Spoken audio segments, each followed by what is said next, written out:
before my brother without sight. I hold in my hand a kippah or yarmulke, and it says Yeshua HaMashiach, Jesus Messiah. I place it on the top of my head. I take a leather box with long leather straps, and I release it to the ground. Inside the box is a handwritten scroll of Deuteronomy chapter 6, and now I'm going to bind it on my left arm. I remove my talit or prayer shawl over my shoulder, and I take the tzitzim, and I place it over the middle of my arm, and I tighten it. Then, with prayer to God, I begin to bind up my left arm. I bind up the box now that holds a handwritten scroll of Deuteronomy chapter 6. And now I'm binding up the leather straps all over my arm. I move it back and forth. I've done this every day of my life at sunrise. And I'm binding up my arm.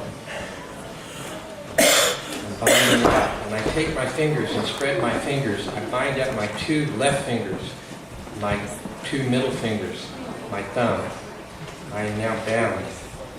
I then take the shofar and put it under my arm as I take my talit. And the talit being blue and white. On the four corners of the talit are ties that say the holy name of God, Yahweh, on the four corners.